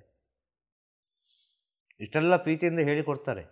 ಹೇಳಿಕೊಟ್ಟು ಒಂದು ದಿನ ಹೇಳ್ತಾರೆ. ಏನು ಹೇಳ್ತಾರೆ ಗೊತ್ತುಂಟ, ನಾಯಿಗೆ ಬೈದಾಗ ಬೈದು ಬಿಡ್ತಾರೆ 10 ಜನರ ಮುಂದೆ. 10 ಜನರವರು ಕಾಯ್ತಾರೇ ಇವನಿಗೆ ಹೀಗೆ ಹೇಳಿದರೆ ಸರಿ ಅಂತೇಳಿ, ಹೀಗೆ ತಿದ್ದಿದ್ರೆ ಸರಿ ಅಂತೇಳಿ 10 ಜನರ ಮುಂದೆ ತುಂಬ ಅವಮಾನ ಮಾಡ್ತಾರೆ. ಅವಮಾನ ಮಾಡಿದ ನಂತರ ಅವನ ವರ್ತನೆ ಯಾವ ರೀತಿ ಅಂತ ನೋಡ್ತಾರೆ. ಮೊದಲು ಅಷ್ಟು ನಿಷ್ಠೆ ನಿಯಮದಿಂದ ಮಾಡ್ತಿದ್ದವನು ಒಂದು ಬೈಗಳಲ್ಲಿ ಒಂದು ಹೆಜ್ಜೆ ಹಿಂದೆ ಹೋಗ್ತಾನೆ, ಇನ್ನೊಂದು ಬೈಗಳಲ್ಲಿ ಇನ್ನೊಂದು ಹೆಜ್ಜೆ ಮುಂದೆ ಹೋಗ್ತಾನೆ. ಅರ್ಥ ಆಯ್ತಲ್ಲ. ಇನ್ನು ಈ ಅವಮಾನ ಎಲ್ಲ ಸಹಿಸಲಿಕ್ಕಾಗದವನು ಬಿಟ್ಟು ಓಡಿಯೇ ಬಿಡ್ತಾರೆ, ಬೇಡವೇ ಬೇಡ ಇದು ಅಂತೇಳಿ. ಆ ಅವಮಾನವನ್ನು ಸಹಿಸಿಕೊಂಡು ಅಲ್ಲೇ ನಿಂತುಕೊಂಡು ಮೊದಲನೇ ಸ್ಥಿತಿಯಲ್ಲೇ ಯಾರು ಒಬ್ಬ ಇರ್ತಾನೋ, ಅರ್ಥ ಆಯ್ತಲ್ಲ, ಆ ಸ್ಥಿತಿಯಲ್ಲಿ ಅವ ಮೇಲೆ ಹೋಗಬಾರ್ದು, ಕೆಳಗೆ ಬರಬಾರ್ದು. ಅವಮಾನ ಮಾಡಿದರೂ ಸರಿ, ಬೈದರೂ ಸರಿ, ಪ್ರೀತಿಸಿದ್ರು ಸರಿ, ಹೊಗಳಿದರೂ ಸರಿ, ಏನು ಮಾಡಿದರೂ ಸರಿ, ಆ ಶಿಷ್ಯನಿಗೆ ಯಾವುದೇ ಸ್ಥಿತಿಗಳು ಹೋಗಿ ಮುಟ್ಟಬಾರ್ದು. ಅಂಥ ಶಿಷ್ಯನನ್ನು ಗುರು ನೋಡ್ತಾರೆ ಅಂತ ಹೇಳೋದು. ಅಂಥ ಶಿಷ್ಯನನ್ನು ಗುರು ನೋಡ್ತಾರೆ. ಇಂಥವನು ಎಲ್ಲಿದ್ದಾನೆ ಅಂತೇಳಿ ಸುಮ್ಮನೆ ಆದರೆ ಹೇಳಿಬಿಡ್ತಾರೆ. ಅರ್ಥ ಆಯ್ತಲ್ಲ. ಅಡುಗೆ ಮಾಡಬೇಡ ಅಂತೇಳಿ, ಬೇಡವೇ ಬೇಡ ಅಂತೇಳಿ, ಅರ್ಥ ಆಯ್ತಲ್ಲ. ಇನ್ನೊಂದ್ಸಲ ಹೇಳ್ತಾರೆ, ನಿಮ್ಮ ಅಡುಗೆ ನೀವೇ ಮಾಡಿ ಊಟ ಮಾಡಿ, ನಿಮ್ಮ ಅಡುಗೆಯನ್ನು ನೀವೇ ಊಟ ಮಾಡಿ, ನನಗೆ ಬೇಡ ತರಬೇಡಿ ಅಂತ ಹೇಳ್ತಾರೆ. ಅರ್ಥ ಆಯ್ತಾ. ಮೊದಲಿಗೆ ಹೇಳಿಕೊಟ್ಟದ್ದು ಇಷ್ಟಿಷ್ಟು ಹೊತ್ತಿಗೆ ಪ್ರಸಾದ ಮಾಡಿ ಕೊಡಬೇಕು, ಈ ರೀತಿ ಇರಬೇಕು, ಇದೆಲ್ಲ ತಂದು ಕೊಡಬೇಕು ಅಂತೇಳಿ ಮೊದಲಿಗೆ ಹೇಳಿರ್ತಾರೆ. ಅರ್ಥ ಆಯ್ತಲ್ಲ. ಒಂದು ಗುರುವಿನ ಸ್ಥಿತಿ ಹೀಗೆಲ್ಲ ಇರ್ತದಪ್ಪ ಅಂತ. ಅದೇ ಗುರು ಹೇಳ್ತಾರೆ, ನಿನ್ನ ಅಡುಗೆ ಸರಿ ಇಲ್ಲ, ಬೇಡ ಬಿಟ್ಟು ಬಿಡು, ಹೋಗಾಚೆ, ಇದಾಗಲಿಕ್ಕಿಲ್ಲ, ಉಪ್ಪು ಇಲ್ಲ, ಖಾರ ಇಲ್ಲ, ವಿಪರೀತ ಖಾರ, ವಿಪರೀತ ಕಹಿ, ಇದನ್ನು ಯಾರು ಊಟ ಮಾಡೋದು ಅಂತೇಳಿ ಸುಮ್ಮನೆ ಅದು ಹೇಳಿಬಿಡ್ತಾರೆ. ಅರ್ಥ ಆಯ್ತಲ್ಲ. ಆಗೇನಾಗ್ತದೆ, ಮರುದಿನ ಆಗುವ ಅಡುಗೆಯೇ ಬೇರೆ ಇರ್ತದೆ. ಅರ್ಥ ಆಯ್ತಲ್ಲ. 1000 ರೀತಿಯಲ್ಲಿ ಬೈದುಕೊಂಡು ಮಾಡಿಕೊಂಡು ಹಾಗೆ ಹೀಗೆ ಯಾವುದೋ ಒಂದು ರೀತಿಯಲ್ಲಿ ಇರ್ತದೆ ಅಡುಗೆ. ಒಂದು ದಿವಸ ಹೇಳೇ ಬಿಡ್ತಾರೆ, ಅಡುಗೆ ಮಾಡಬೇಡ, ನಿಮ್ಮ ಅಡುಗೆ ನೀವೇ ಊಟ ಮಾಡಿ ಹೊತ್ತೊತ್ತಿಗೆ. ಅರ್ಥ ಆಯ್ತಾ. ಯಾಕೆ ಹೊತ್ತೊತ್ತಿಗೆ ಊಟ ಮಾಡಲಿಕ್ಕೆ ಹೇಳೋದು? ಯಾವುದೇ ಸಾಧನೆ ಮಾಡಬೇಕು ಅಂತ ಹೇಳಿದರೆ ಆರೋಗ್ಯ ಇದ್ದರೆ ಮಾತ್ರ ಸಾಧನೆ ಮಾಡಲಿಕ್ಕೆ ಸಾಧ್ಯ. ಆರೋಗ್ಯ ಇಲ್ಲ ಇದ್ದರೆ ಸಾಧನೆ ಮಾಡಲಿಕ್ಕೆ ಆಗೋದಿಲ್ಲ. ದೇಹ ಇದ್ದರೆ ನಮ್ಮ ಜೀವ ಉಳಿಯುವುದು. ಅರ್ಥ ಆಯ್ತಲ್ಲ? ಹಾಂ ಗುರುದೇವ. ದೇಹ ಸ್ವಲ್ಪ ಕೆಟ್ಟು ಹೋಯ್ತು ಅಂತ ಹೇಳಿದರೆ ನಮ್ಮ ಜೀವ ಉಳಿಯುವುದಿಲ್ಲ, ಹೋಗ್ತದೆ. ಎಲ್ಲಿಗೆ ಹೋಗ್ತೇ ಗೊತ್ತಿಲ್ಲ ಅದು. ಅರ್ಥ ಆಯ್ತಲ್ಲ? ಈ ದೇಹ ಇದ್ದರೆ ಸಾಧ್ಯ ಅಂತ ಹೇಳೋದು ಒಂದು ಜೀವಾತ್ಮಕ್ಕೆ. ಆಗ ಅದು ಜೀವಾತ್ಮ ಆಗೋದಿಲ್ಲ, ಅದು ಆತ್ಮವಾಗಿ ನಿಲ್ತದೆ. ಆದ ಕಾರಣ ಹೇಳೋದು ಹೊತ್ತೊತ್ತಿಗೆ ಊಟ ಮಾಡಿ, ಒಳ್ಳೆ ರೆಸ್ಟ್ ಮಾಡಿ, ಒಳ್ಳೆ ಮಲ್ಕೊಳ್ಳಿ. ಈ ಸ್ಥಿತಿಗೆ ನೀವಿನ್ನೂ ಬಂದು ಮುಟ್ಟಲಿಲ್ಲ. ಈ ಶರಣಾಗತಿ ಸ್ಥಿತಿಗೆ ನೀವಿನ್ನೂ ಬಂದು ಮುಟ್ಟಲಿಲ್ಲ. ಶರಣಾಗತಿ ಸ್ಥಿತಿಗೆ ಬಂದು ಮುಟ್ಟಿದರೆ ಅದು ವಿಷಯವೇ ಬೇರೆ ಇದೆ. ಹಾಗೆ ಹೇಳ್ತಾರೆ, ಹೊತ್ತೊತ್ತಿಗೆ ಊಟ ಮಾಡಿ ಸಂತೋಷವಾಗಿ ಒಳ್ಳೆ ರೆಸ್ಟ್ ಮಾಡಿ, ಬೆಳಿಗ್ಗೆ ಬೇಗ ಏಳಿ, ಬೆಳಿಗ್ಗೆ ಬೇಗ ಎದ್ದು ಏನೋ ನಿಮ್ಮ ನಿಮ್ಮ ನಿತ್ಯ ಕರ್ಮವನ್ನು ಮಾಡಿ ನಿಮ್ಮ ಪಾಡಿಗೆ ನೀವು ಇರಿ, ನಿಮ್ಮ ಜ್ಞಾನವನ್ನು ಪ್ರಪಂಚಕ್ಕೆ ಹಂಚಿ ಅಂತ ಹೇಳ್ತಾರೆ. ಅರ್ಥ ಆಗ್ತದ? ಆ ಸಮಯದಲ್ಲಿ ಆ ಶಿಷ್ಯ ಏನು ಮಾಡಬೇಕು ಅಲ್ಲಿರೋದು ವಿಷಯ. ಆ ಸಮಯದಲ್ಲಿ ಶಿಷ್ಯ ನಿಮ್ಮ ಅಡುಗೆ ಬೇಡ, ನಿಮ್ಮ ಅಡುಗೆ ಸರಿ ಇಲ್ಲ, ಅಡುಗೆ ತರಬೇಡಿ ಅಂತ ಹೇಳಿದರೆ ಅವನು ಯೋಚನೆ ಮಾಡಬೇಕು. ಆಗ ಮುಂಚೆ ಗುರುದೇವರು ಹೀಗೆ ಹೇಳಿದ್ದಾರೆ, ಅರ್ಥ ಆಯ್ತಲ್ಲ?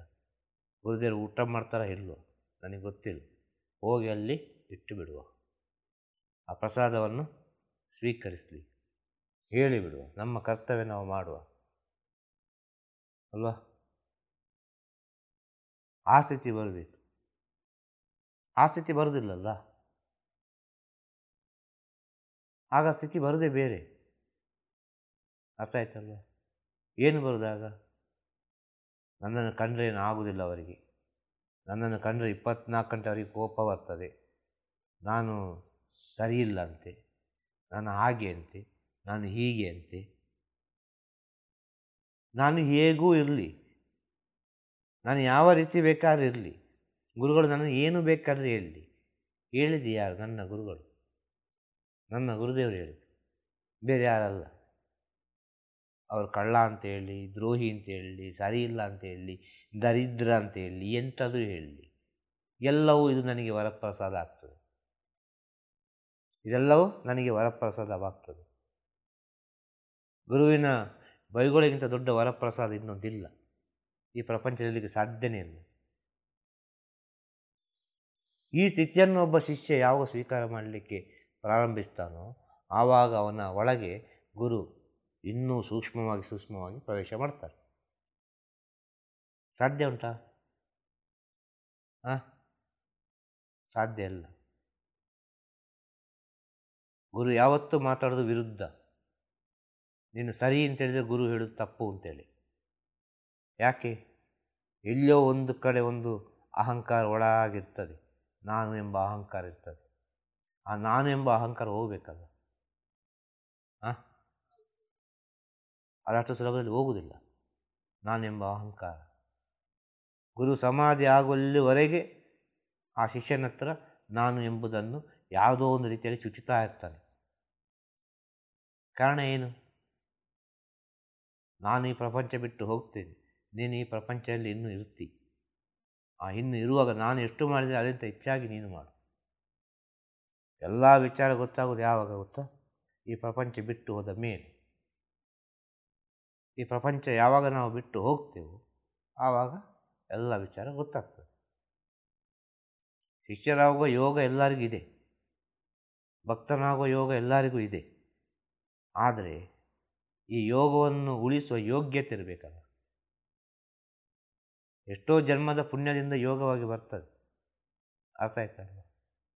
ಎಷ್ಟೋ ಜನ್ಮದ ಪುಣ್ಯದಿಂದ ಒಂದು ಯೋಗ ಸಿಗ್ತದೆ ನಮಗೆ. ಯೋಗ ನಮ್ಮ ಕೈಲಿ ಇದೆ, ಆದರೆ ಅದನ್ನು ಉಳಿಸುವ ಯೋಗ್ಯತೆ ಇಲ್ಲದಿದ್ದರೆ, ಅದನ್ನು ಬೆಳೆಸುವ ಯೋಗ್ಯತೆ ಇಲ್ಲದಿದ್ದರೆ ಏನು ಪ್ರಯೋಜನ? ಅದು ಯೋಗ್ಯತೆ ಋಣದಿಂದ ಬರೋದಾ, ಕರ್ಮದಿಂದ ಬರೋದಾ, ಅಥವಾ ಪ್ರಯತ್ನದಿಂದನೂ ಬರ್ಬೋದಾ ಗುರುದೇವ? ಯಾವುದು? ಯೋಗ ಸಿಗುತ್ತೆ, ಗುರುದೇವರ ಬಳಿ ಇರುವ ಯೋಗ ಸಿಗುತ್ತೆ ಎಲ್ಲರಿಗೂ. ಅದನ್ನು ಅವರು ಉಳಿಸ್ಕೊಳ್ಳೋದು, ಆ ಯೋಗ್ಯತೆ, ಆ ಗುರು ಸೇವೆಯಲ್ಲಿ ಪಾಲ್ಗೊಳ್ಳೋ ಯೋಗ್ಯತೆ, ಅಷ್ಟು ಆ ದಾರಿಲಿ ಹೋಗೋದು, ಅದು ಪ್ರಯತ್ನದಿಂದನ, ಕರ್ಮದಿಂದನ, ಋಣದಿಂದನ? ಇಲ್ಲ, ಗುರುವಿನ ವಿಚಾರ ಬಂದರೆ ಶರಣಾಗತಿಯಿಂದ. ಶರಣಾಗತಿ. ಗೊತ್ತಾಯ್ತಲ್ವ? ಸಂಸಾರ ವಿಚಾರ ಬಂದರೆ ಅದು ಋಣದಿಂದ ಇರ್ಬೋದು, ಕರ್ಮದಿಂದ ಇರ್ಬೋದು. ಅರ್ಥ ಆಯ್ತಲ್ವ? ಇನ್ನು ಇದರಿಂದ ಸೂಕ್ಷ್ಮವಾಗಿ ಒಬ್ಬ ಯೋಚನೆ ಮಾಡ್ತಾನೆ, ವ್ಯಾಪಾರ ವಿಚಾರ ಅಂತ ಆದರೆ ಅದು ಬುದ್ಧಿಗೆ ಹೋಗಿ ಸೇರ್ತದೆ. ಅರ್ಥ ಆಯ್ತಾ? ಹಾಂ ಗುರುದೇವ. ಹಾಗೆ ಕೆಲವು ಹಂತದಲ್ಲಿ ವ್ಯತ್ಯಾಸಗಳಿದೆ ಈ ಯೋಗ್ಯತೆ ಎಂಬ ವಿಚಾರ. ಅರ್ಥ ಆಯ್ತಲ್ಲ? ಅಷ್ಟು ಸುಲಭ ಅಲ್ಲ ಅದು. ನಮಗೇನೋ ಒಂದು ಅನಿಸ್ಬೋದು, ಅದು ಉಳಿಸಿಕೊಳ್ಳಿಕ್ಕೆ ಭಾಳ ಕಷ್ಟ ಉಂಟು ಅಂತ ಹೇಳೋದು. ಕಷ್ಟಪಟ್ಟು ನೀವು ಪಡ್ಕೊಳ್ತೀರಿ. ಅರ್ಥ ಆಯ್ತಲ್ಲ? ಕಷ್ಟಪಟ್ಟು ನೀವು ಪಡ್ಕೊಳ್ತೀರಿ ಒಂದು ಮಣ್ಣಿನ ಮಡಿಕೆಯನ್ನು. ಅಷ್ಟೇ ವಿಚಾರ ಇರೋದು, ಬೇರೆ ಏನಿಲ್ಲ. ಅಷ್ಟು ಸೂಕ್ಷ್ಮ ಅಂತ ಹೇಳೋದು. ಅರ್ಥ ಆಯ್ತಲ್ಲ? ಮಣ್ಣಿನ ಮಡಿಕೆಯಾಗಿ ಸಣ್ಣ ಒಂದು ಕಲ್ಲು ಬಿತ್ತದಕ್ಕೆ ಪಟ್ಟ ಅಂತೇಳಿ ಹೊಟ್ಟೆ ಆಗ್ತದೆ ಇಲ್ವಾ? ಆಗುತ್ತೆ. ತೂತು ಆಗ್ತದೆ ಇಲ್ವಾ? ಆಗುತ್ತೆ. ತೂತು ಆಗ್ತದೆ ಇಲ್ವಾ? ಹಾಂ, ಅಷ್ಟು ಜಾಗ್ರತೆಯಾಗಿ ಕಾಪಾಡಬೇಕಾದ್ರೆ ಹೇಗೆ ಕಾಪಾಡಲಿಕ್ಕೆ ಸಾಧ್ಯ? ಹೊರಗಡೆಯಿಂದ ಕಾಪಾಡಲಿಕ್ಕೆ ಸಾಧ್ಯವಾ? ಹೊರಗಡೆಯಿಂದ ಕಾಪಾಡಲಿಕ್ಕೆ ಸಾಧ್ಯವಾ? ಸಾಧ್ಯ ಅಲ್ಲ. ಹಾಂ, ಆಗ ನಾವು ಮಣ್ಣಲ್ಲಿ ಮಣ್ಣಾದರೆ, ಮಣ್ಣಲ್ಲಿ ನಾವು ಮಣ್ಣಾದರೆ ಹೊರಗಿನಿಂದ ಎಂಥದೇ ಒಂದು ಕಲ್ಲು ಬಿದ್ದರೂ ಕೂಡ ಮಣ್ಣಲ್ಲಿ ಮಣ್ಣಾಗಿಯೇ ಇರ್ತೇವೆ ನಾವು. ಆ ಮಣ್ಣಿಂದ ಬೇರ್ಪಡಲಿಕ್ಕೆ ಸಾಧ್ಯ ಅಲ್ಲ. ಆ ಮಣ್ಣು ಬಿತ್ತು ಕೆಳಗೆ ಒಂದು ಆ ಕೊಡಪನ, ಆ ಒಂದು ಎಂಥದ್ದು ಪಾತ್ರೆ, ಮಣ್ಣಿನ ಪಾತ್ರೆ ಒಂದು ಹೊಟ್ಟೆಯಾಗಿ ಒಂದು ಪೀಸು ಬಿತ್ತು ಅಂದರೆ ಆ ಪೀಸಿನಲ್ಲಿಯೂ ಅವನು ಇರ್ತಾನಲ್ವ, ಮಣ್ಣಲ್ಲಿ ಮಣ್ಣಾದವ ಇಡೀ ಮಡಿಕೆಯಲ್ಲಿ ಇರ್ತಾನಲ್ಲ. ಅವನ ಬೇರ್ಪಡಿಸೋದು ಹೇಗೆ? ಯಾರು ಎಂಥ ಕಲ್ಲು ಬಿಸಾಡಿದ್ರು ಎಂಥ ಮಾಡಿದ್ರು ಅದು ಬೇರ್ಪಡಿಸಲಿಕ್ಕಾಗ್ತದೆ? ಹಾಂ, ಇದು ಆಧ್ಯಾತ್ಮಿಕದ ಯೋಗ್ಯತೆ. ಅಷ್ಟು ಶರಣಾಗತಿ ಆಗಬೇಕು. ಗುರು ಅಂದರೆ ಮಣ್ಣು ಇದ್ದ ಹಾಗೆ, ಬೇರೇನಲ್ಲ. ಆ ಮಣ್ಣಲ್ಲಿ ನಾವು ಮಣ್ಣು ಆಗಬೇಕು. ಆ ಮಣ್ಣಲ್ಲಿ ನಾವು ಮಣ್ಣು ಆಗುವಾಗ ಎಲ್ಲೋ ಒಂದು ಕಡೆ ನಾವು ಚಿಗುರುತ್ತೇವೆ. ಎಲ್ಲೋ ಒಂದು ಕಡೆ ಚಿಗುರುತ್ತೇವೆ.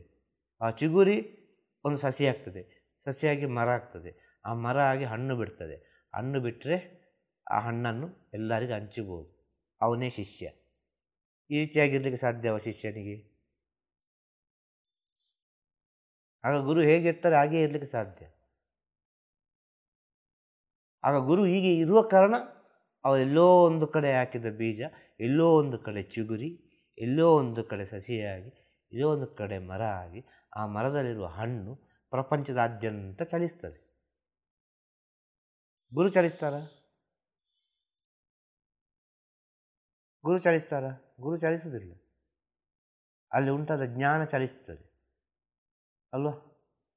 ಹೌದು, ಸತ್ಯ ಅಲ್ಲ? ಮರದಲ್ಲಿ ಒಂದು ಹಣ್ಣು ಆಗ್ತದೆ, ಆ ಹಣ್ಣು ಎಲ್ಲ ಕಡೆ ಹೋಗ್ತದಲ್ಲ, ಎಲ್ಲ ಎಕ್ಸ್ಪೋರ್ಟ್ ಆಗ್ತದಲ್ಲ, ಆ ದೇಶದಿಂದ ಈ ದೇಶಕ್ಕೆ, ಈ ದೇಶದಿಂದ ಆ ದೇಶಕ್ಕೆ, ಅಲ್ಲಿದ್ದ ಹಣ್ಣು ಇಲ್ಲಿದ್ದ ಹಣ್ಣು ಅಂತೇಳಿ ಅಲ್ವಾ? ಅದೇ ರೀತಿ ಹೂ ಎಲ್ಲಿಂದ ಎಲ್ಲೆಲ್ಲ ಹೂ ಹೋಗ್ತದಲ್ವ? ಗಿಡ ಚಲಿಸ್ತದ? ಗಿಡದಲ್ಲಿ ಬಿಟ್ಟ ಹೂ ಎಲ್ಲಿಂದ ಎಲ್ಲಿಗೆ ಚಲಿಸೋದಿಲ್ವ? ಹಾಂ, ಈಗ ಮೈಸೂರಿಂದ ಹೂ ತಗೊಂಡು ಬೆಂಗಳೂರಿಗೆ ಹೋಗೋರಿದ್ದಾರೆ, ಬೆಂಗಳೂರಿಂದ ಹೂ ತಗೊಂಡು ಇಲ್ಲಿಗೆ ಬರೋರಿದ್ದಾರೆ, ಇಲ್ಲಿಂದ ಹೂ ತಗೊಂಡು ಮಂಗಳೂರಿಗೆ ಹೋಗೋರಿದ್ದಾರೆ ಅಲ್ವಾ? ಎಲ್ಲೆಲ್ಲಿಗೆ ಹೋಗೋರಿದ್ದಾರೆ. ಗಿಡ ಚಲಿಸಿತ್ತ? ಗಿಡ ಚಲಿಸಲಿಲ್ಲ. ಅದೇ ರೀತಿ ಗುರು ಹೇಳಿದ ಜ್ಞಾನ ಚಲಿಸ್ತಾನೆ ಇರ್ತದೆ. ಆ ಚಲಿಸಬೇಕು ಅಂತ ಆದರೆ ಇದು ಮಣ್ಣಲ್ಲಿ ಮಣ್ಣಾಗಬೇಕು. ಮಣ್ಣಲ್ಲಿ ಮಣ್ಣಾಗಿ ಅದು ಚಿಗುರಿ, ಅರ್ಥ ಆಯ್ತಲ್ಲ, ಒಂದು ಸಸಿಯಾಗಿ ಮರವಾಗಿ ಹಣ್ಣು ಬಿಡುವಲ್ಲಿವರೆಗೆ ಅವನಿಗೆ ಗೊತ್ತೇ ಆಗುವುದಿಲ್ಲ. ನಾನು ಯಾರು ಅಂತೇಳಿ ಗೊತ್ತೇ ಆಗೋದಿಲ್ಲ ಅವನಿಗೆ. ಅದು ಶಿಷ್ಯನ ಸ್ಥಿತಿ. ಅದು ಆ ರೀತಿ ಇದ್ದರೆ ಗುರು ಹೇಗಿದ್ದರೆ ಗುರುವನ್ನು ದಾಟಿ ಶಿಷ್ಯ ಬೆಳೀತಾರೆ. ಖಂಡಿತವಾಗಿ ಗುರುವನ್ನು ದಾಟಿ ಶಿಷ್ಯ ಬೆಳೀತಾರೆ. ಅದು ಆಗಬೇಕು ಅಂದರೆ ಎಷ್ಟೋ ಜನ್ಮದ ಪುಣ್ಯ ಇರಬೇಕು ಅಂತ ಹೇಳೋದು. ಆಸೆ ಇರಬಾರ್ದು, ಸ್ವಾರ್ಥ ಇರಬಾರ್ದು. ಇರಲಿಕ್ಕೆ ಸಾಧ್ಯವಾ? ಸಾಧ್ಯ ಇಲ್ಲ. ಆದ ಕಾರಣ ಹೇಳೋದು, ಅದಕ್ಕಾಗಿ ಹುಟ್ಟಿದವನಿಗೆ ಎಲ್ಲವೂ ತನ್ನಿಂತಾನಾಗಿ ಸಿಗ್ತದೆ. ಅದಕ್ಕಾಗಿ ಅವನು ಹುಟ್ಟಿದರೆ ಈ ಎಲ್ಲ ವಿಷಯವನ್ನು ಸಹಿಸಿಕೊಳ್ಳಲಿಕ್ಕೆ ರೆಡಿ ಇದ್ದಾನೆ, ಎಲ್ಲ ವಿಷಯವನ್ನು ಸಹಿಸಿಕೊಳ್ಳಲಿಕ್ಕೆ ರೆಡಿ ಇರ್ತಾನೆ ಅಂತ ಹೇಳೋದು. ಈಗ ಹೇಳಿದ ವಿಚಾರ ಏನಾದರೂ ಸರಿ, ಅದಕ್ಕಾಗಿ ಒಬ್ಬ ಹುಟ್ಟಿರ್ತಾರೆ. ಅದಕ್ಕಾಗಿ ಒಬ್ಬ ಹುಟ್ಟಿದ್ದವ ಮಾತ್ರ ಗುರು ಆಗಲಿಕ್ಕೆ ಸಾಧ್ಯ. ಗುರು ಆಗಲಿಕ್ಕೆ ಹುಟ್ಟಿದವ ಗುರು ಆಗಲಿಕ್ಕೆ ಸಾಧ್ಯ. ಒಂದು ವಿಚಾರ, ಪ್ರಪಂಚಕ್ಕೆ ಗುರು, ಅವನ ಗುರುಗೆ ಅವನು ಶಿಕ್ಷಣಾಗಿ ಇರೋದು ಕೊನೆಯವರೆಗೆ, ಬೇರೆ ಏನು ಹೇಳಲಿಕ್ಕೆ ಸಾಧ್ಯ ಅಲ್ಲ. ಅರ್ಥ ಆಯ್ತಾ? ಗುರುದೇವ. ಇನ್ನೇನು ಬೇಕಾ? ಇಲ್ಲ ಗುರುದೇವ. ಉತ್ತರ ಸಿಕ್ಕಿತಾ? ಹಾಂ ಗುರುದೇವ. ಶುಭವಾಗಲಿ. ತಿರುಚಿಟ್ರಂಬಲಂ. ತಿರುಚಿಟ್ರಂಬಲಂ. ಗುರುವೇ ಶರಣಂ. ಗುರುವೇ ಶರಣಂ. ನಮಃ ಶಿವಾಯ. ನಮಃ ಶಿವಾಯ. ನಮಃ ಶಿವಾಯ. ನಮಃ ಶಿವಾಯ.